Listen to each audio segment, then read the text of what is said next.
लेकिन ये अवध्य हैं, इनकी हिंसा नहीं करनी चाहिए। एक तो जो विद्वान हैं, बुद्धिजीवी हैं, चिकित्सा, कला, शिक्षा आदि क्षेत्रों में लगे हुए लोग हैं, उनको प्राण दंड वर्जित किया गया है। इसी तरह से गौएं अवध्य हैं, रक्षणीय हैं। ज्ञातः जो अपने संबंधी हैं, अपने मित्र रिश्तेदार हैं, अगर उनसे भी कोई बड़ा अपराध हो जाए तो खुद उनकी हिंसा नहीं करनी चाहिए। शिशु, बालक और स्त्रियां, और जिनका अन्न खाया है, जिनके द्वारा आजीविका चली है, और जो शरणागत हैं, जिन्होंने हमसे शरण मांगी और हमारी शरण में जो रहते हैं, हमारे आश्रय में जो रहते हैं, वो भी अवध्य हैं। न मनुष्ये गुणः कश्चित् राजन् सधनतामृते अनातुरत्वात् भद्रम ते मृतकल्पा ही रोगिणः। दो बड़े दुर्गुण हैं जीवन के। एक तो धनहीनता, आवश्यकताओं को पूरा करने योग्य भी धन नहीं है, ये जीवन का बड़ा गुण है। और धन है तो वो एक गुण है, और धन का न होना एक बड़ा अवगुण है। और उससे भी ज्यादा बड़ी बात होती है रोगी न होना। अगर कोई व्यक्ति स्वस्थ है और स्वस्थ नहीं है, तो स्वस्थ न रहने वाला व्यक्ति धनवान होते हुए भी दुखी रहेगा। इसलिए स्वस्थ रहना और अपनी आवश्यकताओं, अपने परिवार आदि के भरण पोषण के उपयुक्त धन अर्जित करना, ये दो मनुष्य के बड़े कर्तव्य हैं। अव्याधिजम कटुकम शीर्षरोगी पापानुबंधम परुषम तीक्ष्णमुष्णम सताम पेयम यन्न पिबन्त्य संतो मन्युम महाराज पिब प्रशाम्य। इस श्लोक में और अगले श्लोक में विदुर धृतराष्ट्र को समझा रहे हैं कि जो व्यक्ति क्रोधी होता है, मन के आवेगों पर नियंत्रण नहीं रखता, लोभी होता है और उन मनोविकारों को खुला छोड़ देता है, तो वो क्रोध इत्यादि दोषों के कारण उसका संताप मन का बढ़ा रहता है और इसके बाद वो रोगी हो जाता है। रोगी होकर वो दुखी रहता है, जागता हुआ रहता है, उसकी रात की नींद खराब होती है। इसी कारण तुम भी जागरण और शोक के कारण, क्योंकि पिछले समय में क्रोध के कारण, लोभ के कारण, मोह के कारण जो गलतियां हुई हैं, जो अपराध हुए हैं, उनका पश्चाताप, उनका शोक मन में उमड़ता रहता है और उससे मन के संताप की वजह से फिर रोग उत्पन्न होता है, रात की नींद खत्म हो जाती है। तो इन चीजों से बचो और जो पांडवों का भाग है वो उन्हें दे दो, ऐसा विदुर समझा रहे हैं। विदुर ने कहा कि मैं तो तुम्हें पहले ही कह चुका था, पहले ही सावधान कर दिया था कि जुआ इत्यादि खेलना लोभ के कारण और न्याय पथ पर न चलना दुख का कारण होता है। और जब जुआ खेला जा रहा था तब भी मैंने रोका था कि ये जुआ न खेलो, न खेलने दो। दुर्योधन को तुमने नहीं रोका और उसका परिणाम अब देख रहे हो। निर्बल पर शक्ति दिखाना श्रेयस्कर नहीं होता। अगले श्लोक में कह रहे हैं विदुर, शक्ति है तो अपने बराबर वालों पर या जो बलवान अत्याचार कर रहा है उस पर शक्ति का उपयोग करना चाहिए। शक्ति का उद्देश्य निर्बलों की रक्षा है, लेकिन निर्बलों पर ही शक्ति का और बल का प्रयोग करो, वो श्रेयस्कर नहीं होता, वो अकल्याणकारी होता है।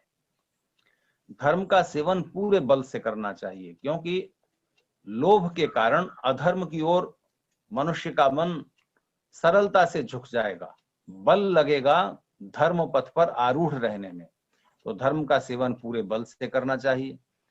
दुष्ट पुरुष की और क्रूर पुरुष की लक्ष्मी नष्ट हो जाती है और वही लक्ष्मी स्थिर होती है जो सहिष्णुता से और पुरुषार्थ से अर्जित की जाती है। कष्ट सह करके, धैर्य के साथ और अपने पुरुषार्थ से जो अर्जित लक्ष्मी है वही चिरस्थायी रहती है। प्रकारांतर से, अन्याय से, जुए से जो राज्य छीन लिया गया है वो स्थायी नहीं रहेगा। कौरव पांडवों की रक्षा करें और पांडव तुम्हारे पुत्रों की यानी कौरवों की रक्षा करें। दोनों जब एक दूसरे की रक्षा करेंगे, संगठित होकर रहेंगे, तो उनके शत्रु समान हो जाएंगे और उन समान शत्रुओं के साथ वो लड़कर युद्ध में विजय पाएंगे। फिर उनका प्रयोजन एक हो जाएगा। अभी क्या है कि दोनों आपस में लड़ रहे हैं और दोनों की शक्तियां आपस के युद्ध में ही क्षीण हो जाएंगी, होती रहेंगी। इसलिए दोनों मिलकर चलेंगे तो सुखी और समृद्ध होंगे, और जो दूसरे शत्रु हैं उन सबको पराजित करके अपने राज्य का अच्छी तरह से पालन करेंगे। जीवन का सबसे बड़ा दुर्भाग्य होता है विदुर के अनुसार कि भाइयों में आपस में शत्रुता पैदा हो जाए। शत्रुता न भी हो तो भी भाई प्रतिद्वंदी हो जाए, प्रतियोगी हो जाए कि उसका बिजनेस अच्छा चल रहा है, मेरा कम चल रहा है, मेरा ज्यादा चल रहा है। इस तरह भाई से प्रतिद्वंदिता करना बहुत बड़ी मूर्खता है। और शत्रुता करना तो एक जीवन का बहुत बड़ा दुर्भाग्य है।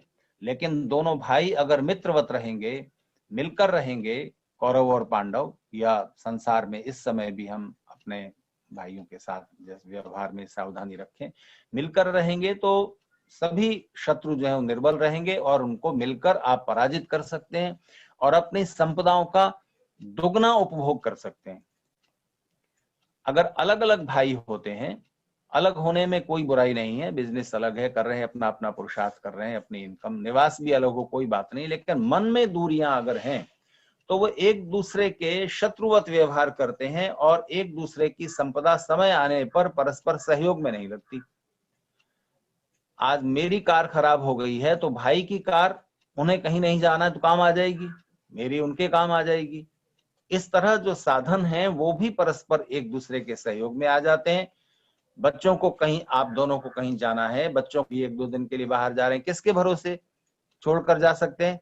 सबसे अच्छा भाई के यहाँ जहां अपनापन है, लेकिन वो भाई जो आपस में प्रेम पूर्वक रह रहे हैं। तो विदुर ने बहुत नीति की बात समझाई है, सब समय में इसका ध्यान रखना चाहिए। हे धृतराष्ट्र, तुम इस समय कौरवों के रक्षक हो, कौरवों की रक्षा में लगे हुए हो और कुरुकुल जो है वो तुम्हारे अधीन है। इसलिए अपने यश की रक्षा अगर चाहो तो वनवास करने से दुखी पांडु पुत्रों की रक्षा करो, उनको पास बुलाओ, पांडु पुत्रों से संधि करो और शत्रुओं के द्वारा आपस में भेद मत पैदा होने दो। जो तुम्हें कौरवों और पांडवों को लड़ाना चाहते हैं अपने स्वार्थों की वजह से, या बस तुम लड़ोगे, कमजोर होगे, इससे उनका लाभ है, ऐसे शत्रुओं का जो मनोरथ है वो पूरा मत होने दो। सत्य और न्याय पांडवों के पक्ष में है, इसलिए दुर्योधन को, जो कि कौरवों का प्रमुख है, उसे अपने वश में रखो, इत्यादि उपदेश इस चतुर्थ अध्याय में विदुर ने किए। और अब 5वें अध्याय का हम प्रारंभ करेंगे। 5वें अध्याय के प्रारंभ में विदुर कह रहे हैं कि हे राजेंद्र, हे धृतराष्ट्र, स्वयंभू मनु ने, मनु कई हुए हैं, वैवस्वत मनु, स्वयंभू मनु, तो स्वयंभू मनु का उदाहरण देकर विदुर समझा रहे हैं धृतराष्ट्र को कि स्वयंभू मनु ने ऐसे 17 लोग गिनाए हैं। उन 17 लोगों की गिनती की है विदुर ने। एक वो जो आकाश में इंद्रधनुष जो होता है, जो बरसात में सूर्य की किरणों के विकिरण से दिखाई देता है, अलग अलग रंगों का, उसको इंद्रधनुष बोला जाता है। उसको जो झुकाने की चेष्टा करे, यानी असंभव कार्य को करने की इच्छा। इसी तरह का दूसरा उदाहरण, सूर्य और चंद्रमा की किरणों को पकड़ने की इच्छा करे, कोशिश करे। जिस पर शासन नहीं किया जा सकता, जो अनुशासन में नहीं रह सकता, उसको शासन में रखने की कोशिश। जो अल्प लाभ के लिए बड़ा पुरुषार्थ करे, यानी पुरुषार्थ ज्यादा लग गया, लाभ कम हुआ, या अल्प लाभ के लिए जो धर्म, सत्य, न्याय के पथ से विचलित हो जाए, वो ऐसा ही मूर्ख व्यक्ति है जो अधर्माचरण करके सुख पाना चाहता है, जो कि असंभव है।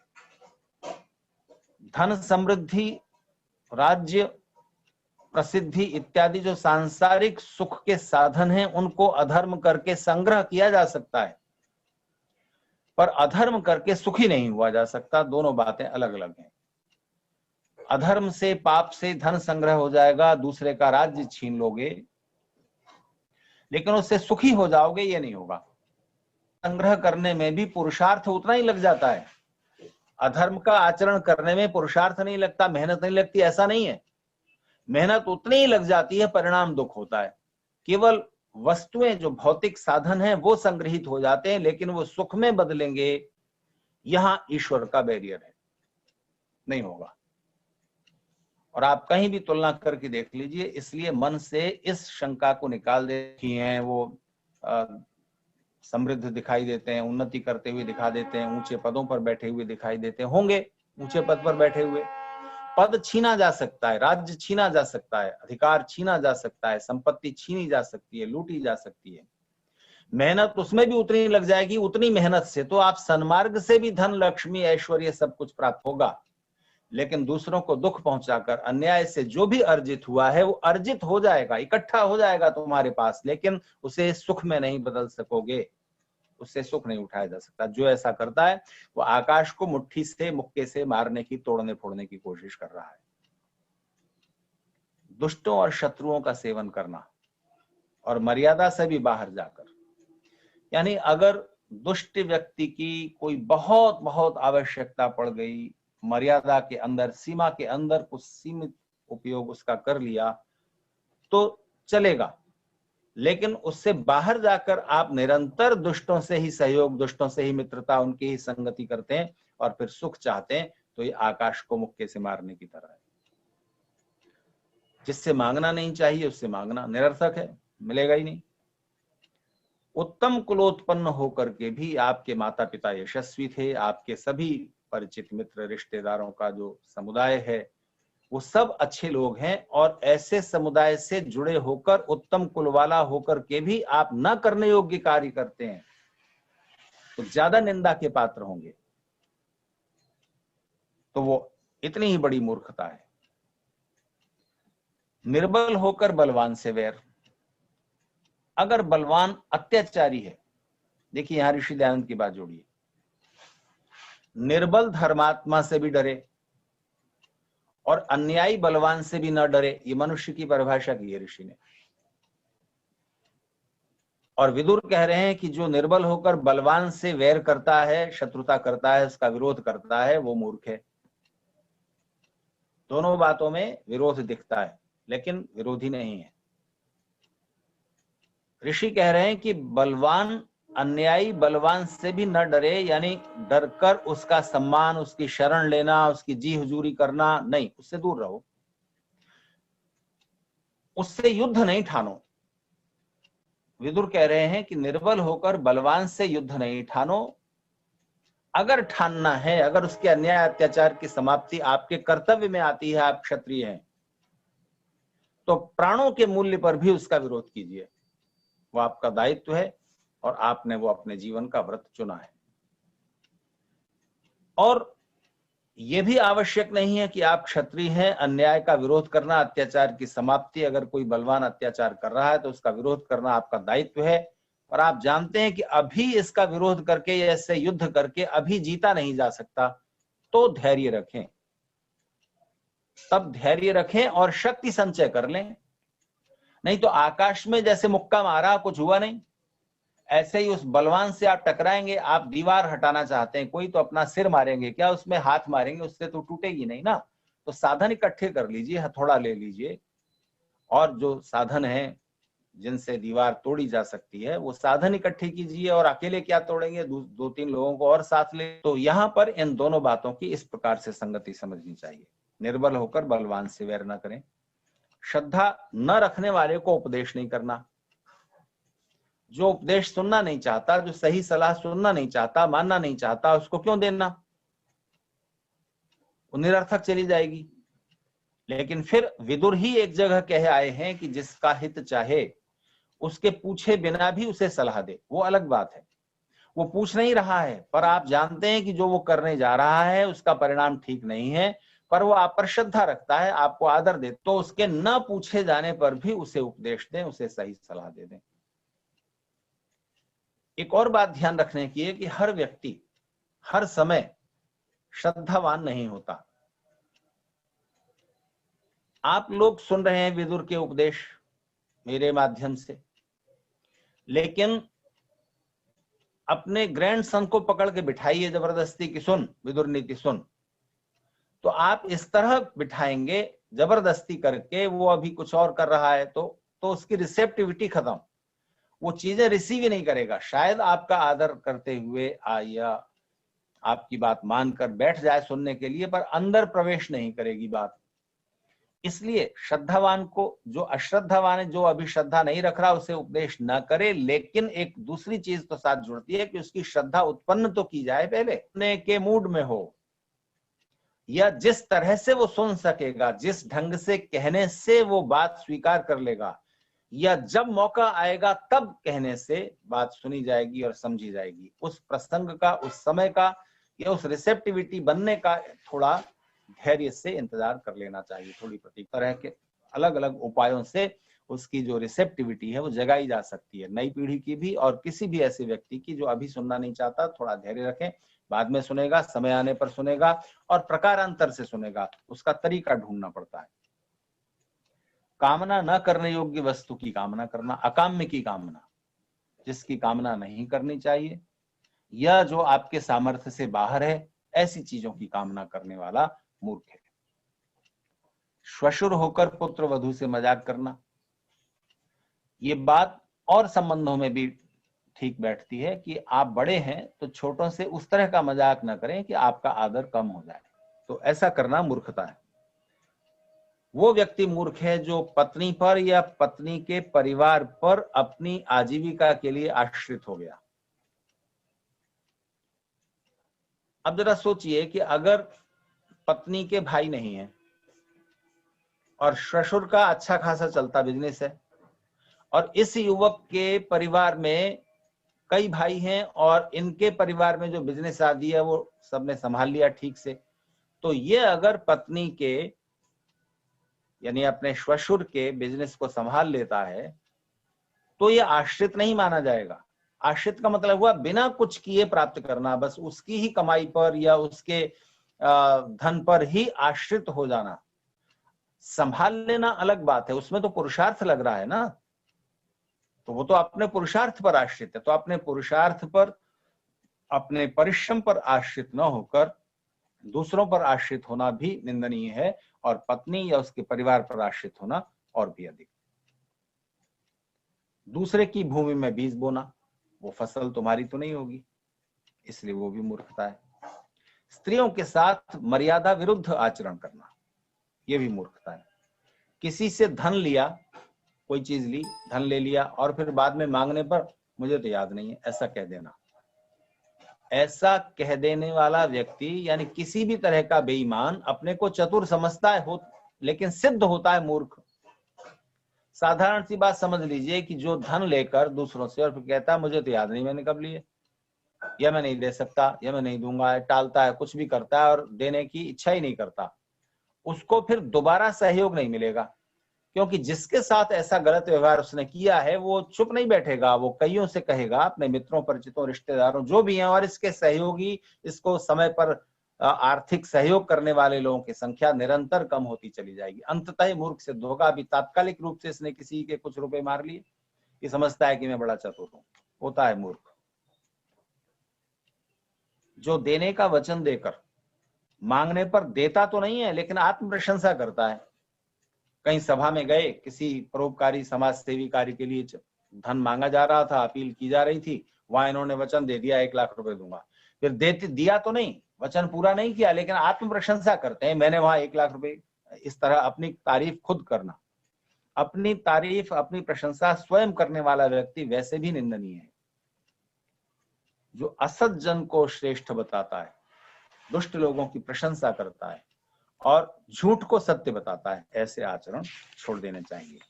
विदुर ने ये बात कई श्लोकों में कही है और उनको मैंने आपसे इस तरह सूचीबद्ध करके निवेदन किया। एक बहुत मूल्यवान बात विदुर कह रहे हैं, और वो सत्य और धर्म के आचरण करने वाले लोगों को सावधान करने के लिए। यस्मिन् यथा वर्तते यो मनुष्यस् तस्मिन् तथा वर्तितव्यम् स धर्मः। मैंने आपसे अपनी एक चर्चा में इसी विदुर नीति के व्याख्यानों के बीच ये प्रश्न उठाया था कि विदुर कह रहे हैं कि साधन पवित्र रहने चाहिए, आपका उद्देश्य तो पवित्र हो ही, लेकिन उस उद्देश्य को प्राप्त करने के साधन भी पवित्र हों, असत्य, छल कपट पर आधारित न हो। और महाभारत में योगेश्वर श्री कृष्ण ने बहुत बार झूठ बुलवाया, छल कपट का व्यवहार किया। तो फिर ये बात कैसे स्वीकार की जा सकती है, साधनों की पवित्रता। तो यहां पर ध्यान दीजिए, ये श्लोक जो विदुर कह रहे हैं ये बहुत विचार करने योग्य है। यस्मिन् यथा वर्तते यो मनुष्यस् तस्मिन् तथा वर्तितव्यम स धर्म। जिसके प्रति जैसा व्यवहार करना चाहिए वैसा ही व्यवहार करना चाहिए, यही धर्म है। अगली पंक्ति से बात स्पष्ट हो जाएगी। मायाचारो मायया वर्तितव्य, साध्वाचार साधुना प्रत्युपेय। जो मायावी लोग हैं, जो छली कपटी बेईमान लोग हैं, उनके साथ वैसा ही व्यवहार करो। साध्वाचार साधुना प्रत्युपेय। और जो साधु लोग हैं, सज्जन लोग हैं, अच्छे लोग हैं, उनके साथ कभी भी छल कपट का व्यवहार ना करो। धर्म ये है। तो धर्म का मतलब ये नहीं है कि आपको एक कोई थप्पड़ मारे आप दूसरा गाल आगे कर दो, या आपका कोई धन छीन ले और आप चुप बैठे रहो। मैंने आपको उदाहरण दिया था, चोर घर में घुस आया और आपको मार डालना चाहता है, आपको मारकर सब संपत्ति लूट लेना चाहता है। ऐसी अवस्था में यदि आप झूठ बोलकर उसको बहका देते हैं, अरे पुलिस आ गई, कुछ भी झूठ बोल देते हैं, या आत्मरक्षा के लिए आत्मरक्षा की कोशिश में चोर की हत्या कर देते हैं, तो ये पाप नहीं है किसी भी संविधान में, और न किसी धार्मिक दार्शनिक तार्किक दृष्टिकोण से। तो हिंसा करना तो झूठ बोलने से ज्यादा बड़ा पाप है। मार दिया चोर को, बस यहां मर्यादा क्या है कि आत्मरक्षा के लिए मारना, आत्मरक्षा के लिए झूठ कपट का व्यवहार कर लेना, लाभ के लिए नहीं। और दूसरा, अगर बड़े हित के लिए, कोई बड़ा समाज हित है, कोई बड़ा लोकहित संपन्न होगा, दूसरे का हित है उसमें, तो यदि आपने दूसरे के हित का विचार करके या बड़े लोक हित का विचार करके झूठ कपट छल का आश्रय लिया है या हिंसा की है, तो वो पाप की श्रेणी में नहीं आएगी। पर ये अपवाद होंगे, एक्सेप्शन होंगे, इनको दैनिक व्यवहार में नहीं अपनाने की सलाह विदुर दे रहे हैं। तो फिर इस श्लोक को आपसे कह दूं, यस्मिन् यथा वर्तते यो मनुष्यस् तस्मिन् तथा वर्तितव्यम स धर्म। जिस प्रकार जो व्यक्ति जैसा व्यवहार करता है, जिसके प्रति जैसा व्यवहार किया जाना चाहिए वैसा ही व्यवहार किया जाए, यही धर्म है। वही ऋषि दयानंद का आर्य समाज का नियम स्मरण करें।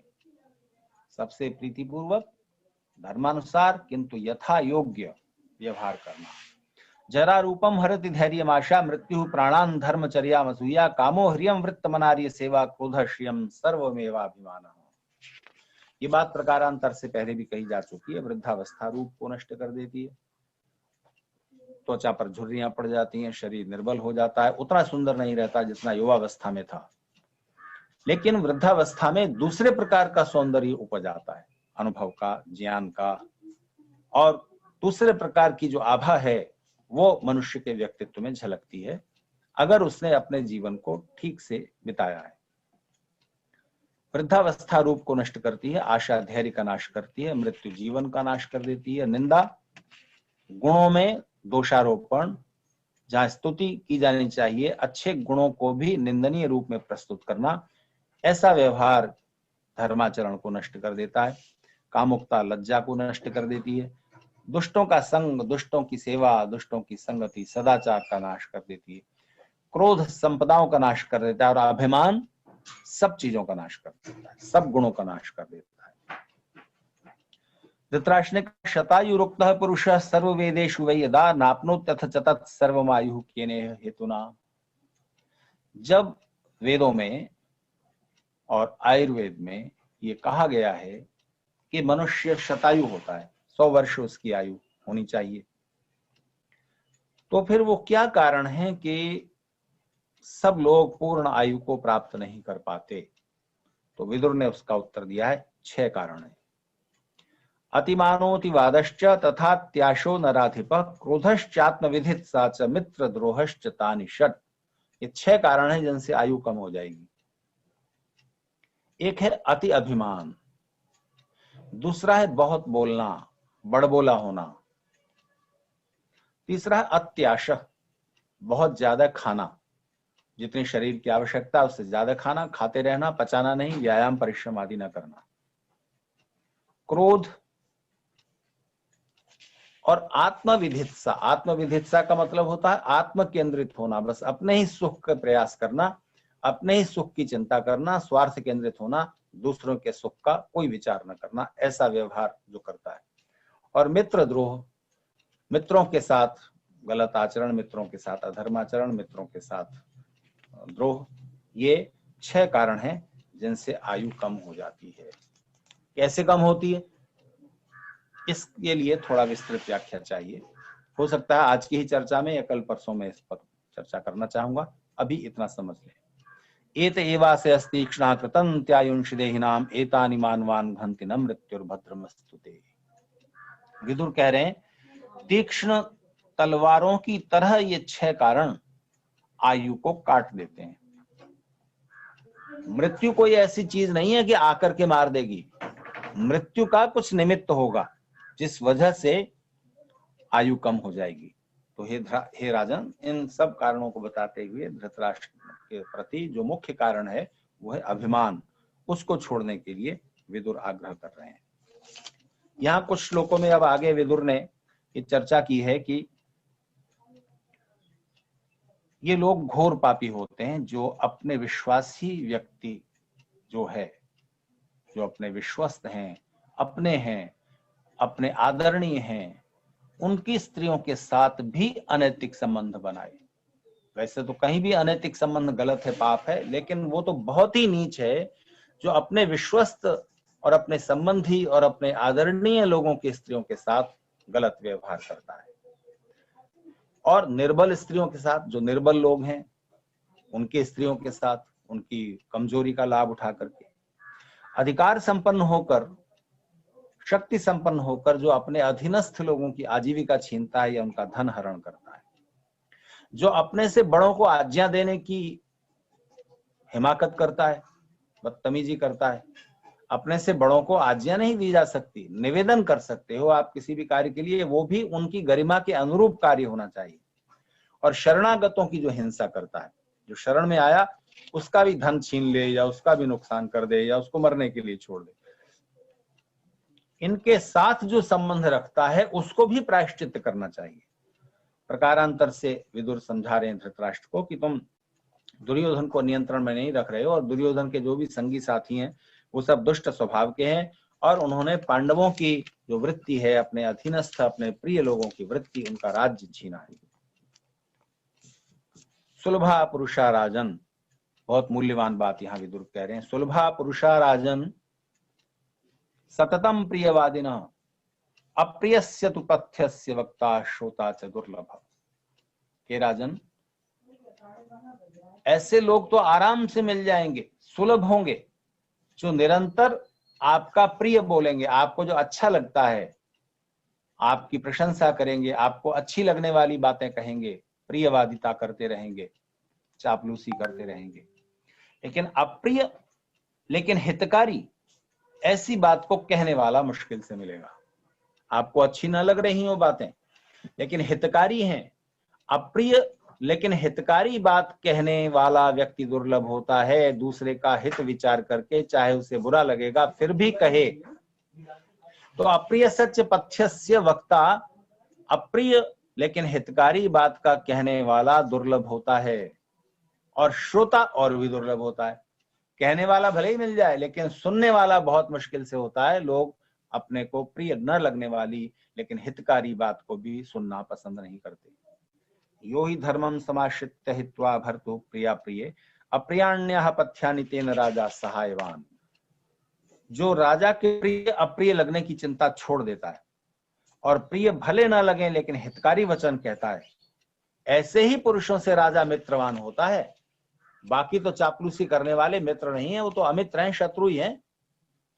त्यजेत कुलार्थम त्यजेत कुलार्थे पुरुषम ग्रामस्यार्थे कुलम त्यजेत ग्रामम जनपदस्यार्थे आत्मार्थे पृथ्वीम त्यजेत।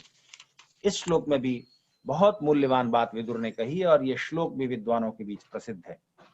मनुष्य को चाहिए कि कुल की उन्नति के लिए, सुख और शांति के लिए एक व्यक्ति को छोड़ दे। एक व्यक्ति जिससे कुल की हानि हो रही है या और भी कारण से उसे छोड़ना पड़ जाए, तो कुल चूंकि बड़ा है, उसमें 10-15 लोग हैं, उन सब का हित किसी एक कार्य से हो रहा हो, किसी एक व्यक्ति का हित छोड़ देने से हो रहा हो, तो उस एक व्यक्ति के हित को छोड़ दे, या उस एक व्यक्ति को छोड़ना पड़े तो छोड़ दे, उसकी उपेक्षा कर दे। पूरे गांव की उन्नति के लिए, सुख समृद्धि के लिए, परिवार की उन्नति छोड़ दे। परिवार की उन्नति और गांव की उन्नति में अगर टकराव है तो परिवार को पीछे रखे, ग्राम की उन्नति ज्यादा बड़ी। देश के कल्याण के लिए प्रदेश को छोड़ देवे, पूरे राष्ट्र कल्याण के लिए। इसी तरह से ये विस्तार होता जाएगा इस चीज का। लेकिन अंत में विदुर आखिरी पंक्ति में कहते हैं, आत्मार्थे पृथ्वीम त्यजेत।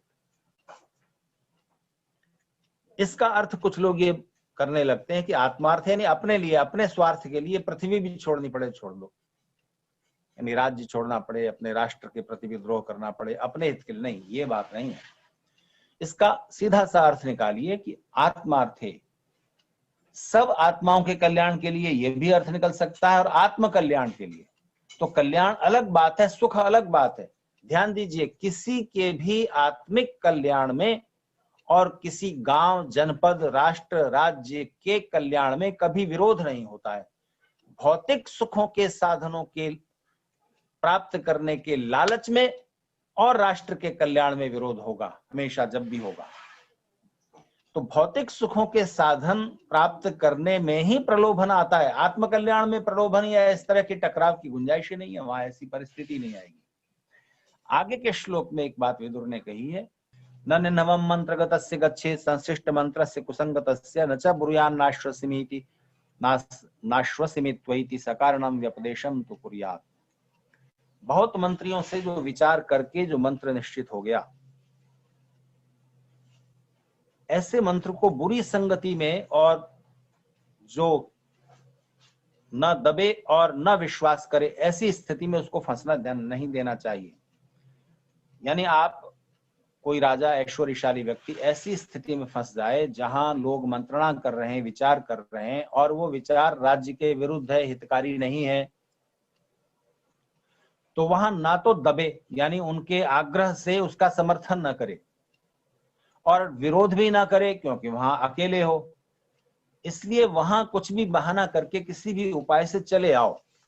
जहां कुछ गलत हो रहा है, राज्य के विरुद्ध, सत्य के विरुद्ध, धर्माचरण के विरुद्ध, अन्याय के विरुद्ध, और वो लोग अधिक हैं और आपको अपनी मंत्रणा में घेर कर अपने अनुकूल करना चाहते हैं, तो उनमें फंसो नहीं। ऐसा राजनीति का उपदेश विदुर कर रहे हैं। जो राजा लज्जावान होता है, लज्जावान यानी लिहाज करता है, उनसे संबंध है ऐसा, और ऐसा करके इस लज्जा की वजह से अपराध पर दंड नहीं देता। वेश्या, राजसेवक, पुत्र, भाई, छोटे बच्चों वाले, ऐसी विधवा स्त्री और सेनाजीवी, और जिसको अधिकार से हटा दिया गया है, ऐसे लोगों को राज्य व्यवहार से अलग कर देना चाहिए।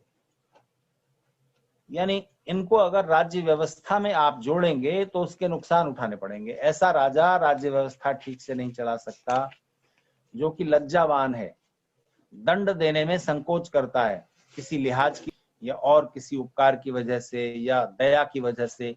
दंड और दया न्यायाधीश के योग्य नहीं है, तो ऐसे राजा को हटा देना चाहिए, ये निर्देश कर रहे हैं।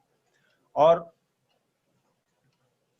ऐसे व्यक्ति को आप अधिकार में लगाएंगे जो आपका पुत्र, विधवा स्त्री है, तो वो ठीक से कर्तव्य का निर्वाह नहीं करेंगे। उनके प्रति आप जब कोई गलती हो गई तो उनका वो दंड नहीं दे सकोगे, मोह में पड़ जाओगे। इसलिए इनको थोड़ा दूर ही रखो, ये अपने दूसरे कार्य करें।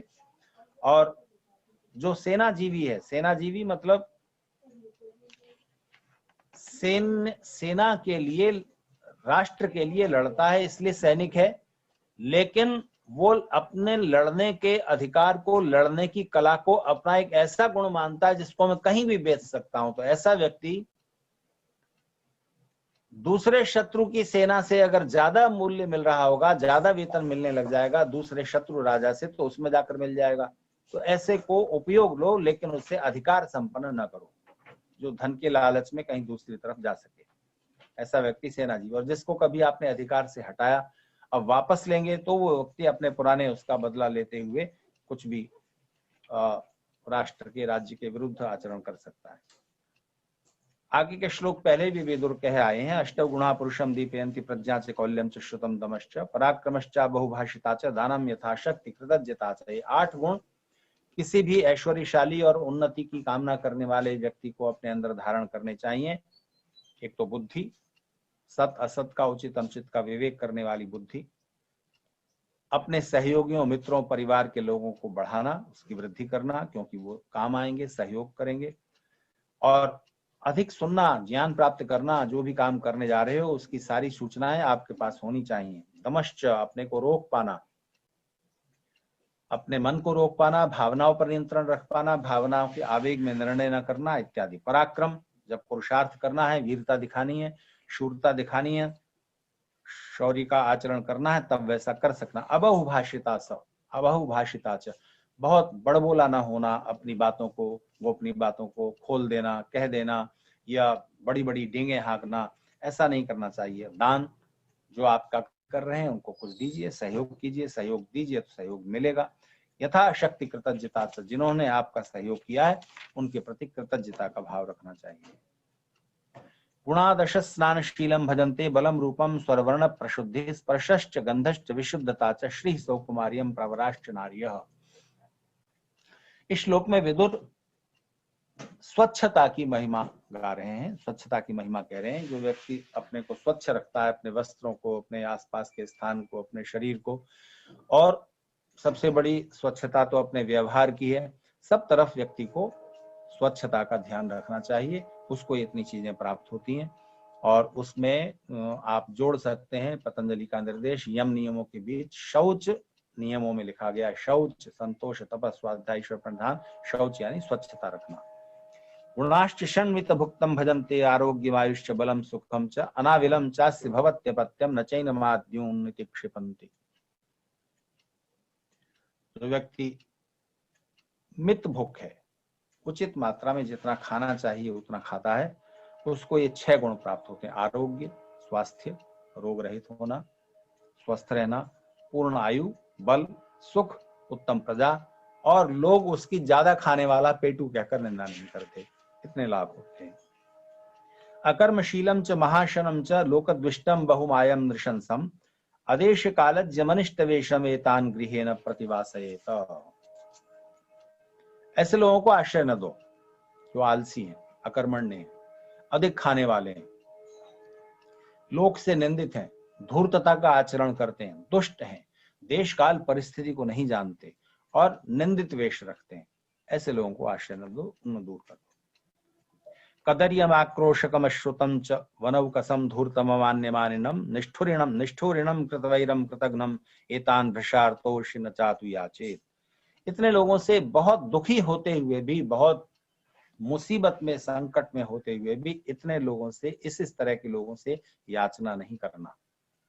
कंजूस, क्या फायदा, याचना करोगे वो देगा ही नहीं। कटु वचन बोलने वाला, गाली देने वाला, एक देगा 10 सुनाएगा। मूर्ख, जंगली, धूर्त और जुआरी, और अमान्य को मान देने वाला, जो माननीय नहीं है उनको सम्मान देता है, इसका उल्टा भी समझ लीजिए, जो माननीय है उनको अपमानित करता है। निर्दयी है और शत्रु है, इनके पास मांगने ना जाओ। संक्लिष्ट कर्माण अति प्रमादम नित्यानृतम चा दृढ़ भक्तिकम च विसृष्ट रागम पटुमाम चाश्येतान्न सेवेत नराधमान षट। इन 6 नराधम लोगों का न करो, इनके पास न बैठो, इनका सहयोग न लो।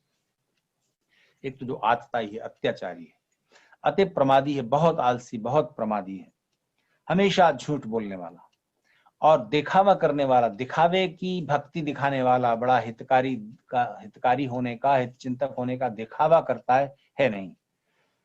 जिसके साथ स्नेह नष्ट हो गया, नष्ट स्नेह वाला, और अपने को बहुत चतुर मानने वाला, ऐसे लोगों की संगति नहीं करनी चाहिए, इनका सहयोग लेना भी वर्जित है। सहाय बंधना ह्यर्था सहायाश्चार्थ बंधना अन्योन्य बंधना वेतौ विनान्योन्यम न सिद्ध्यत। मित्रों से अपने अर्थ में सहयोग लेना और मित्रों के अर्थ में सहयोग देना, ये दोनों चीजें आपस में जुड़ी हुई हैं।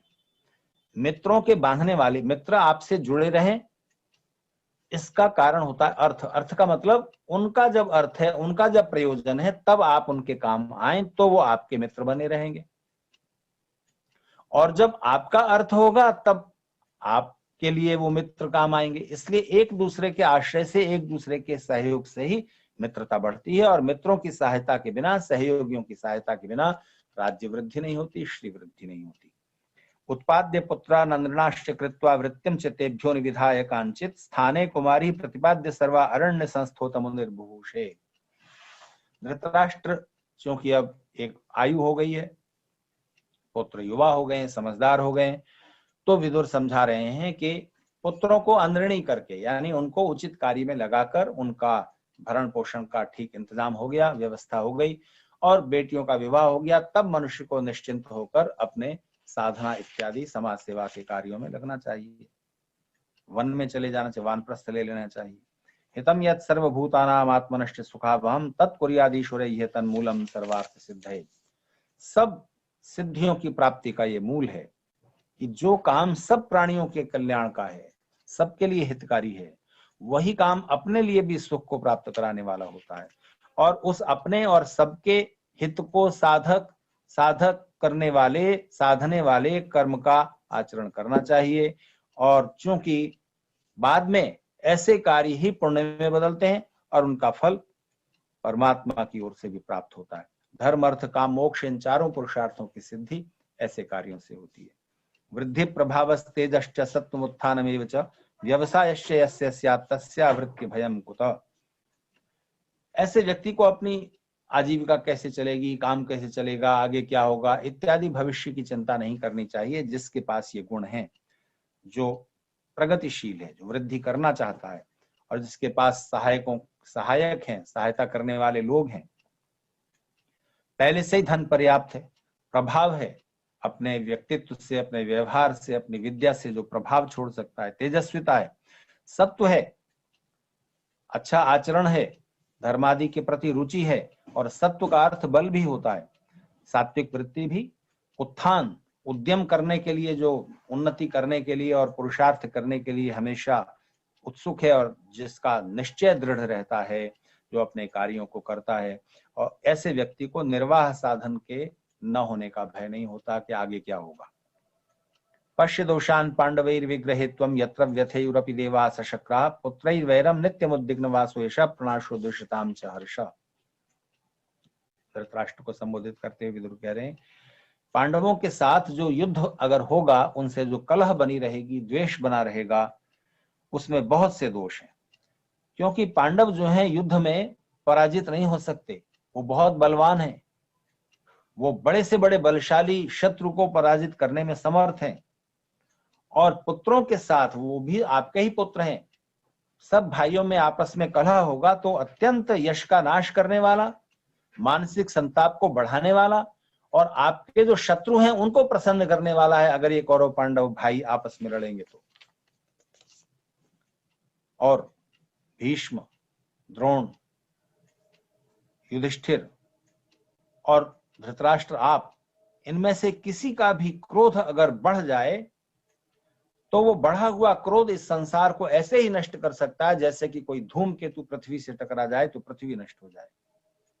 और आप अनुमान कर सकते हैं यही फिर हुआ महाभारत के युद्ध के बाद। तब पुत्र शतम चैव कर्ण पंच च पांडवा पृथ्वी मनुषा सैरखिलाम सागराम्बराम। अगर कौरव पांडव मिल जाएं और इनका आपस का मतभेद और द्वेष समाप्त हो जाए तो ये मिलकर पूरी पृथ्वी का शासन संभाल सकते हैं। तुम्हारे पुत्र जो दुर्योधन आदि हैं वन के तुल्य हैं, जंगल की तरह, और पांडव व्याघ्र की तरह हैं, जो बलशाली पशु होते हैं वन में उनकी तरह हैं। उन पशुओं से वन की रक्षा होती है और वन से उन पशुओं की रक्षा होती है, इसलिए इन दोनों को आपस में मतभेद समाप्त कर देने चाहिए। दुर्जन लोग दूसरों के उत्तम गुणों को जानने की बिल्कुल इच्छा नहीं करते, बल्कि उनके दुर्गुणों को, उनकी जो बुराइयां हैं उनको जानने की इच्छा करते हैं। ये बड़ी विचित्र बात है। अर्थ सिद्धिम परामिच्छन् धर्ममेवातितश्चरेत् नहीं धर्मादपत्यर्थ स्वर्ग लोकादिवामृतम। जो धर्म अर्थ काम मोक्ष रूपी पुरुषार्थ चतुष्टय हैं, उनकी प्राप्ति के लिए धर्म ही सबसे पहला है। धर्म पूर्वक ही अर्थ और काम का उपार्जन करते हुए मोक्ष मार्ग की ओर बढ़ा जा सकता है। इसलिए धर्म से अर्थ कभी अलग नहीं होता, जैसे सुख धर्म से अलग नहीं होता, और धर्म पूर्वक अर्थ और काम का अर्जन ही सुख प्राप्ति कराने वाला है। और धर्म पूर्वक अर्थ और काम का अर्जन नहीं करोगे तो मोक्ष के मार्ग में सबसे बड़ी रुकावट है। यस्यात्मा विरतः पापात् कल्याणे च निवेशितः तेन सर्वमिदं बुद्धं प्रकृतिर्विकृतिश्च। जिस व्यक्ति का आत्मा, जिसका मन, अंतःकरण पाप कर्म से बिल्कुल अलग है और शुभ कर्मों में प्रवृत्त है, वही प्रकृति और विकृति के रूप को जान पाता है, यानी वही फिर अध्यात्म की ओर बढ़ पाता है। यो धर्ममर्थम कामम से यथा कालम निषेवते धर्मार्थ काम संयोगम सो मूत्रेह च विन्दति। जो धर्म अर्थ काम इनको यथा काल समयानुसार इनका सेवन करता है, इनका व्यवहार करता है, वही इनके संयोग से ही दूसरे जन्म में भी उन्नति करता है, इस जन्म में भी और आगामी उसमें भी। सन्यच्छतियो वेगम उत्थितम क्रोध हर्षयो सश्रियो भाजनम राजन यश्चापत्सुन मुह्यति। जो अपने मन में क्रोध इत्यादि मनोभावनाओं के और हर्ष इत्यादि मनोभावनाओं के दोनों के वेग को रोक सकता है, जो इतना अपने को कंट्रोल कर सकता है, और जो आपत्ति के आने पर, मुसीबत के आने पर मोह को प्राप्त नहीं होता, यानी हड़बड़ा नहीं जाता, घबरा नहीं जाता, वही पुरुष संपत्ति को, लक्ष्मी को, ऐश्वर्यों को, राज्य को प्राप्त होता है। बलम पंचविधम नित्यम पुरुषाणाम निबोध में यत्तु बाहुबलम नाम कनिष्ठम बलम उच्यते। 5 प्रकार का बल होता है, शक्ति 5 प्रकार की होती है। उसमें जो शारीरिक बल है वो पशु बल है, वो पाशविक है, वो सबसे छोटा है, सबसे हीन है। अमात्य लाभो भद्रम में भद्रम ते द्वितीयम बलम उच्यते तृतीयम धन लाभम तो बलमाहुर मनीषिणः। दूसरा बल है श्रेष्ठ बुद्धिमान लोगों की प्राप्ति। अगर बुद्धिमान लोग आपके सहयोगी हैं तो ये उससे बड़ा बल है। और तीसरा बल है धन की प्राप्ति, ये उससे भी ज्यादा उपयोगी है। यत्वस्य सहजम राजन पितृपैतामहम बलम अभिजात बलम नाम तत्चतुर्थम बलम स्मृतम। आपके पूर्वज यशस्वी थे, आपके परिवार के लोग भी यशस्वी हैं और बलवान हैं। ये एक परिवार का जो बल है, कुलीनता का जो बल है, ये एक चौथा बल है, ये ध्यान रखना चाहिए। ये न त्वेतानि सर्वाणि संगृहीतानि भारत यद बलानाम बलम श्रेष्ठम तत् प्रज्ञा बलम उच्यते। और इन सब बलों से सबसे ऊपर जो बल होता है, सबसे बड़ा, सबसे श्रेष्ठ बल, वो बुद्धि बल है।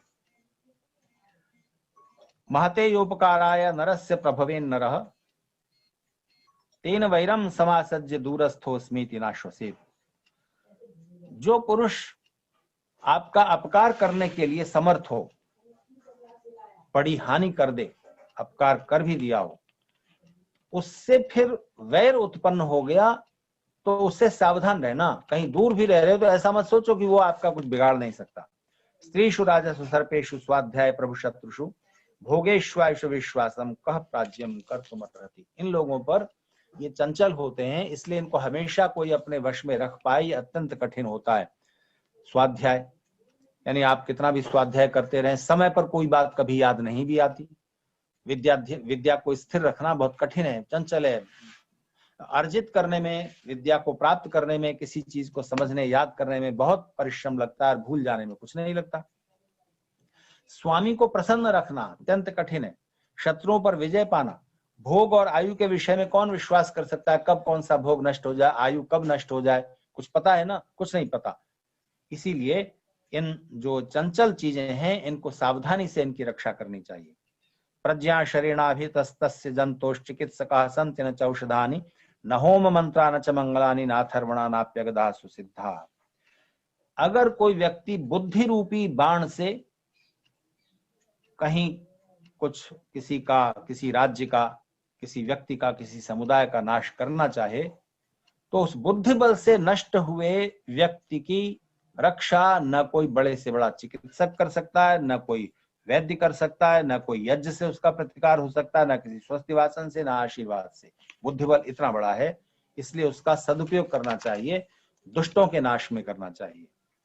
सर्पाश्च अग्निश्च सिंहश्च कुलपुत्रश्च भारत नावज्ञया मनुष्येण सर्वे है तेति तेजसा। ये सब अति तेजस्वी होते हैं, सांप, अग्नि, सिंह, इनको और शत्रु, रोग, इनकी अवज्ञा नहीं करनी चाहिए। छोटे होते हुए भी धीरे धीरे बढ़ जाते हैं। अग्नि छोटी सी चिंगारी नाश कर देती। अग्निस्तेजो महल्लोके गूढ़स्तिष्ठति दारुषु न चोपयुंक्ते तद्दारु यावन्नोद्दीप्यते परैः सएव खलु दारुभ्यो यदा निर्मथ्य दीप्यते तद्दारु च वनं चान्य निर्दहत्याशु तेजसा। अग्नि जो है लकड़ी के अंदर छिपा हुआ रहता है और उस आश्रयभूत काष्ठ को जब तक वो दूसरों के द्वारा प्रदीप्त नहीं किया जाता तब तक नहीं जलाता है। लेकिन वही उस लकड़ी के अंदर विद्यमान अग्नि दूसरे लकड़ियों के साथ जब रगड़ती है वो लकड़ी, तब वो अग्नि प्रदीप्त हो जाता है और उस जिसके आश्रय में वो अग्नि रह रहा था उस काष्ठ को और पूरे वन को जला देता है। एवमेव कुले जाता पावकोपम तेजसा क्षमावंतो निराकारा काष्ठेग्निरिविशेरते। इसी प्रकार कुलीन पुरुष बुद्धिमान पुरुष अग्नि की तरह तेजस्वी होते हुए भी अप्रकट रहते हैं, दिखाई नहीं देते, जैसे लकड़ी के अंदर अग्नि छिपी रहती है। लता धर्मात्वम सुपुत्र शाला पांडुसुता मता न लता वर्धते जातु महाद्रुम मनाश्रिता। तुम्हारे पुत्र लता की तरह हैं और पांडुपुत्र किसी बड़े शाल वृक्ष की तरह हैं। वृक्ष अपने बल पर बढ़ता है, लेकिन लता आकाश की ऊंचाई पर तभी पहुंचती है जब किसी वृक्ष का आश्रय ले ले, वो बेल तभी ऊपर चढ़ पाती है। तो समझाना ये चाह रहे हैं कि पांडव बहुत तेजस्वी हैं, वो छिपे हुए रह करके भी उनको तुम राज्य ना दो तो भी वो तुम्हारा नाश कर देंगे, अग्नि जैसे काष्ठ के अंदर रहती है, लकड़ी के अंदर। और दूसरे वो शाल वृक्ष की तरह हैं, वो अपने बल पर आश्रित हैं, वो अपना राज्य फिर से बना लेंगे। लेकिन कौरवों को दूसरे पांडवों का आश्रय चाहिए, इसलिए जिस तरह कोई वृक्ष किसी लता के द्वारा आच्छादित होकर के ज्यादा हरा भरा होता है और उस वृक्ष के आश्रय से लता भी आकाश की ऊंचाइयों तक पहुंचती है, इसी तरह से पांडवों और कौरवों को मिलकर रहना चाहिए, आपस में शत्रुता नहीं करनी चाहिए। वनम राजंस्तव पुत्रोम्बिकेय सिंहान वने पांडवास्तान वित्तान वित्तात विद्धि सिंहैर्विहीनम हि वनम विनश्येत सिंहा विनश्येयुर्ऋते वने न। हे राजन, तुम्हारे पुत्र वन के सदृश है। फिर से वही बात कह दी है जो पिछले एक श्लोक में कह दी थी। व्याघ्रों के बिना, सिंहों के बिना वन नष्ट हो जाते हैं, क्योंकि अगर सिंह न हो तो मनुष्य उन जंगलों को काट देंगे और इस तरह वनों को नष्ट करने वाली चीजें वहां आ जाएंगी, और वन न हो तो सिंह नष्ट हो जाएंगे। इसी तरह से कौरवों और पांडवों का ये जो आपस में एक दूसरे के प्रति रक्षा का भाव है वो उन्हें करना चाहिए। तो ये इतनी बातें इस अध्याय में कही गई हैं। ये 5वां अध्याय समाप्त हुआ। इसमें कुछ चीजें विचारणीय थी, उनमें से कुछ की चर्चा मैं अभी आज की चर्चा में कर देता हूं, आज के व्याख्यान में। अभी 5वें अध्याय के 18वें श्लोक में कहा गया कि स्त्रियों और धन से आप अपनी रक्षा करें। अगर अपनी रक्षा करनी हो और स्त्री की रक्षा करनी हो तो आप किसकी रक्षा करेंगे? परिवार की कोई स्त्री संकट में है तो वहां तो नीति यही है कि आप अपनी रक्षा न करके अपने प्राणों की कीमत पर भी अपने परिवार की स्त्रियों की रक्षा करें, चाहे वो माँ हो, पत्नी हो, बहन हो, बेटी हो। कई बार ऐसी परिस्थितियां आएंगी जिस परिस्थिति के अंदर कोई बड़ा शासक, बड़ा ऐश्वर्यशाली व्यक्ति फंस सकता है। ये सामान्य नियम नहीं है। जैसे उदाहरण से समझें, नेताजी सुभाष चंद्र बोस जापान और जर्मनी के साथ मिलकर दूसरे विश्व युद्ध में अंग्रेजों के विरुद्ध लड़ रहे हैं देश की स्वतंत्रता के लिए। एक जर्मन युवती से उन्होंने वहां विवाह किया था। वो भी हो सकता है उनकी रणनीति का अंग रहा हो।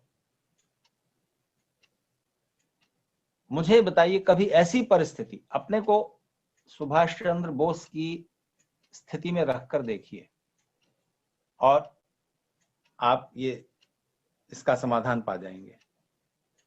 एक तरफ राष्ट्र की स्वतंत्रता है और एक तरफ वो पत्नी है। अगर दोनों में से किसी एक की रक्षा करनी हो,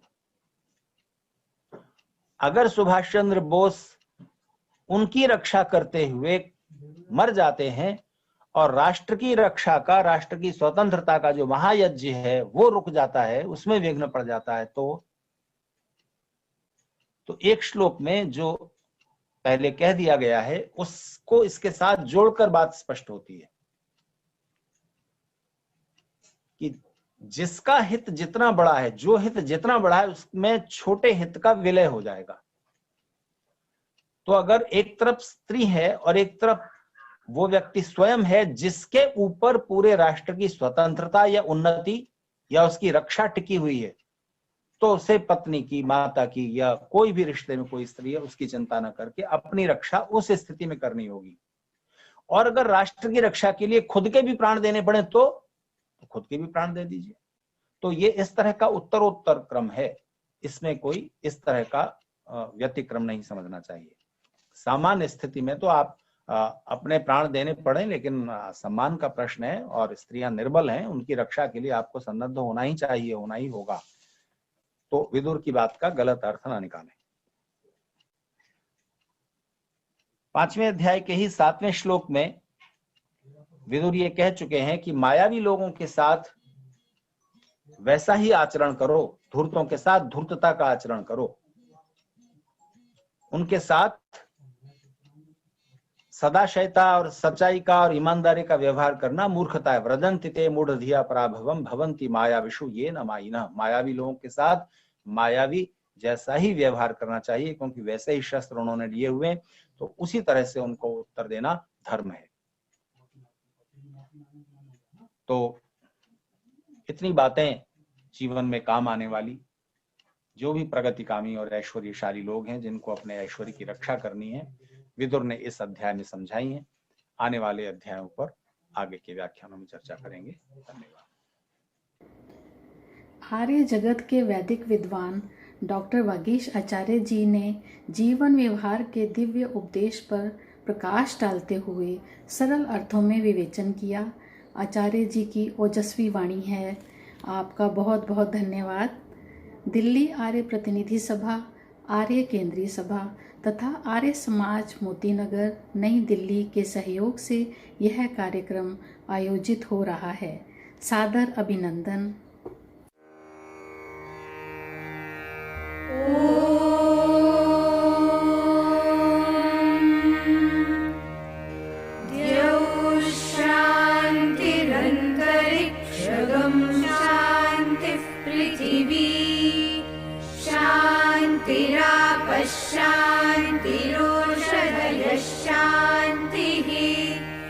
वनस्पतयः शान्तिर्विश्वे देवा शान्तिर्ब्रह्म शान्तिः सर्वगम्।